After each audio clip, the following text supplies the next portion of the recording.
Hello everyone, welcome to Crystal Commerce Classes Learning that Influences You by Avneet Kaur।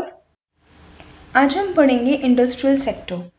ये chapter हम continue कर रहे हैं। हम पहले हाफ चैप्टर कंप्लीट कर चुके हैं। चैप्टर नंबर 1 है हमारा इंडियन इकोनॉमिक डेवलपमेंट बुक का। चैप्टर 1 है हमारा Indian economy on the eve of independence. इसमें हम लोग ये पढ़ चुके हैं low level of economic development under the colonial rule, कैसे लो डेवलपमेंट हो रहा था और क्या क्या फैक्टर्स सेक्टर्स हमारे अफेक्ट हो रहे थे। तो हमने सबसे पहले एग्रीकल्चर सेक्टर जो बहुत ही स्लो, जिसकी ग्रोथ बहुत स्लो हो गई थी, हमने वो पढ़ा। आज हम पढ़ेंगे इंडस्ट्रियल सेक्टर में क्या इफेक्ट आ रहा था जो कॉलोनियल रूल कर रहा था इंडिया पे, और जब हम ब्रिटिश इंडिया के पार्ट थे, ब्रिटिशर्स इंडिया थे, तब हम इंडस्ट्रियल सेक्टर में क्या इफेक्ट पड़ रहा था। India could not develop a sound industrial base under the colonial rule. Industries grow नहीं कर पा रही थी, कोई इंडस्ट्रियल बेस नहीं था कॉलोनियल रूल में। सेकेंड पॉइंट है the primary motive of the colonial government behind this policy is systematically de-industrializing India was twofold। जो प्राइम मोटो था कॉलोनियल गवर्नमेंट का, ब्रिटिशर्स का, कि उन्होंने डी इंडस्ट्रियलाइज किया था दो फोल्ड में। पहला फोल्ड क्या था? First, to reduce India to the status of a mere exporter of important raw material for the upcoming modern industries India. क्योंकि इंडिया शुरू से बहुत रिसोर्स रहा है, नेचुरल रिसोर्सेज का और रॉ मटेरियल्स का। एग्रीकल्चर सेक्टर हमारा बहुत स्ट्रॉन्ग रहा है शुरू से। हैंडीक्राफ्ट इंडस्ट्रीज जो और जिसकी स्टैंडर्ड और क्वालिटी ऑल ओवर वर्ल्ड में बहुत फेमस थी। तो उन्होंने क्या किया, सबसे पहले तो इंडिया के एक्सपोर्ट को रिड्यूस कर दिया, और सेकेंड उन्होंने जो रॉ मटेरियल्स इंडिया से ले जाते थे वो उन्होंने ब्रिटिश इंडस्ट्रीज में लगा के वो रॉ मटेरियल्स इंडिया से ले गए ब्रिटेन। वहाँ पे इंडस्ट्रीज में उनको फाइन प्रोडक्ट्स में कन्वर्ट किया, फिनिश प्रोडक्ट्स में, और फिर उसको ज़्यादा रेट में वो इंडिया में भी सेल करते थे और अदर कंट्रीज में भी ट्रेड करते थे। तो सेकेंड है कि to turn into a sprawling market for the finish products of those industries so that their continued expansion could be ensured to the maximum advantage of their home country। उनकी खुद की home country यानी कि Britain की जो भी country थी उसकी ग्रोथ हो सके, वहाँ पे इंडस्ट्री ग्रो कर सके और मैक्सिमम एडवांटेज उनको मिले। उनका मेन मोटो तो यही था कि वो इंडिया को एक्सप्लॉइट करके और ब्रिटेन को अपग्रेड करे और वहाँ पे उनका एक्सपेंशन ज़्यादा हो। नेक्स्ट पॉइंट है the decline of the indigenous handicrafts industries created not only massive unemployment in India but also new demand in the Indian consumer market. जब क्या हुआ था, हैंडीक्राफ्ट इंडस्ट्रीज जो थी वो कम होती जा रही थी, इससे क्या होता है, लोग अनएम्प्लॉयड होते जा रहे थे। जो वर्कर्स हैंडीक्राफ्ट इंडस्ट्रीज में काम करके अपना घर का खर्चा चला रहे थे, अपनी लाइवलीहुड अर्न कर रहे थे, अब वो क्या है, अनएम्प्लॉयड हो गए। अब उनके पास कोई काम नहीं बचा, अब वो बेरोजगार हो चुके हैं। और जो ये तो हो ही रहा था, साथ साथ में क्या हो रहा था कि जो मार्केट थी इंडियन कंज्यूमर की, अब डिमांड ही चेंज हो गई थी लोगों की, क्योंकि जो आपके पास अवेलेबल होगा उसी चीज की डिमांड कर पाओगे।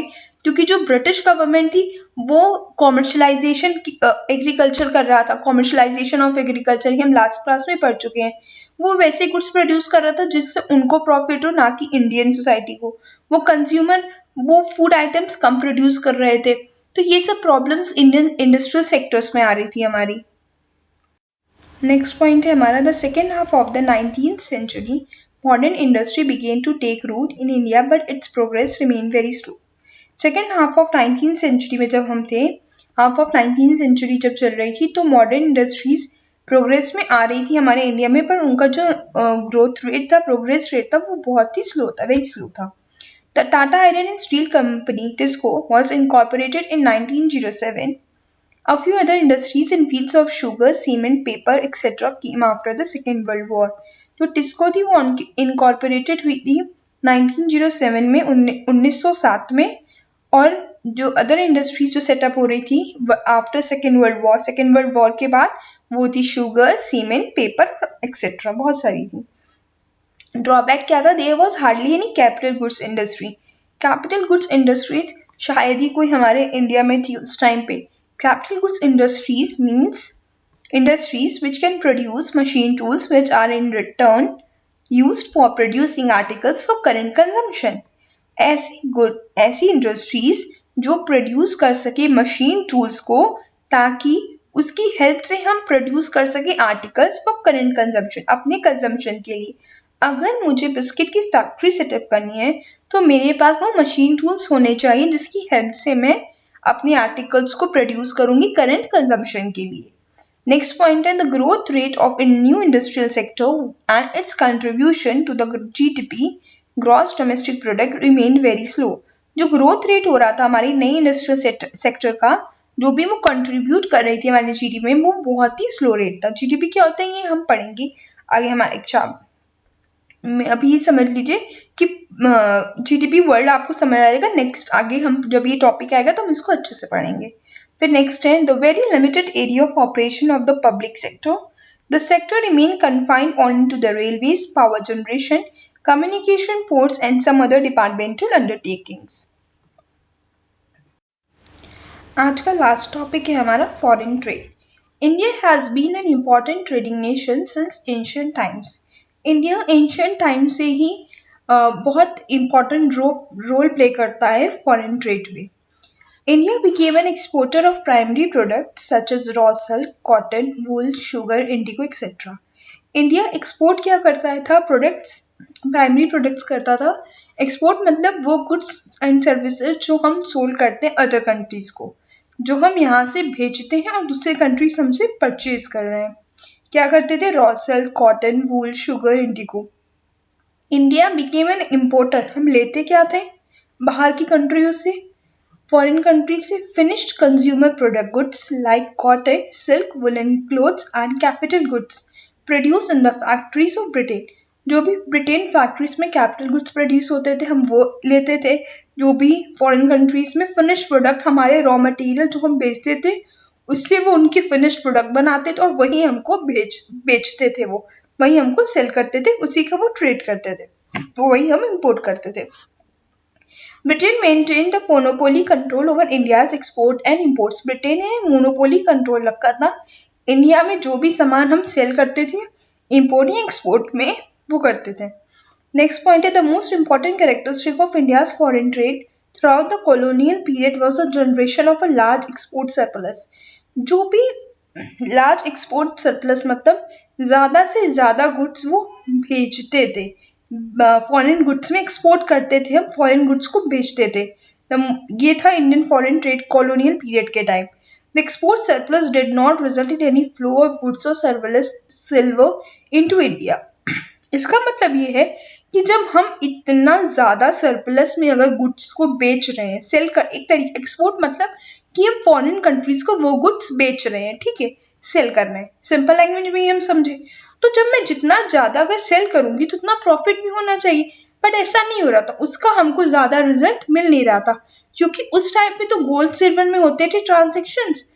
गोल्ड सिल्वर वो मीडियम था जिसके थ्रू ये सब ट्रांजेक्शन्स होते थे। बट क्या हो रहा था कि इंडिया में कोई भी उसका कोई रिजल्ट, कोई फ्लो नहीं हो रहा था गोल्ड सिल्वर में, वो जैसे, जबकि उल्टा वो डिक्लाइन हो रहे थे।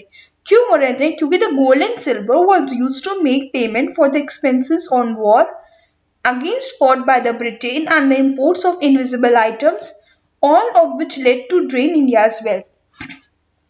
हम सबने सुना है कि हम बोला जाता है इंडिया जो थी वो सोने की चिड़िया कहा जाता था एक टाइम पे, इंच पहले के टाइम पे।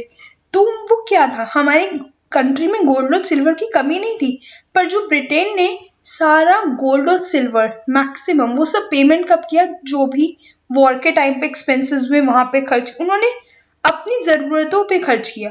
उसको कभी इंडियन इकोनॉमी के डेवलपमेंट में गोल्ड एंड सिल्वर नहीं लगाया, ना ही उसको यूटिलाइजेशन किया उसका किसी भी तरीके का, किसी भी फील्ड में गोल्ड एंड सिल्वर का, बल्कि उन सब गोल्ड एंड सिल्वर को अपने ऊपर लगाया, अपनी कंट्री पे इन्वेस्ट किया, अपनी कंट्री के एक्सपेंसेस को उन गोल्ड एंड सिल्वर से एक्सपेंसेस को बियर किया, और जो भी इम्पोर्ट्स होता था उन सब में भी वो इनविजिबल आइटम्स का वो गोल्ड एंड सिल्वर में करते थे। और यही रीजन था कि हमारी इंडियन कंट्री की जो वेल्थ थी वो ड्रेन होती गई, वो धीरे धीरे बहुत खत्म होती चली गई, एकदम बची ही नहीं। आज हम लोग ने पढ़ा कि कॉलोनियल पीरियड में इंडस्ट्रियल सेक्टर में और फॉरेन ट्रेड में क्या इम्पैक्ट पड़ रहा था, कैसे वो ग्रो कर रही थी और कैसे उसका slow.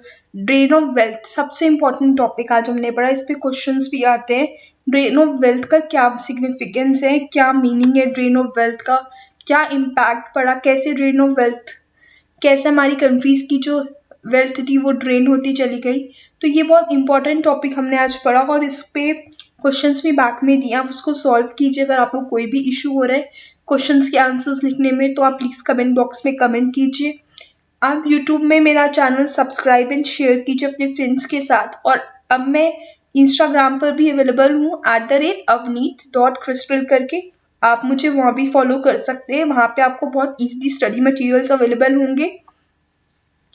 Just a friendly reminder, every day is a chance to change your life. Think about it. Believe in yourself. And yes, give your feedback, which is most important. Thank you.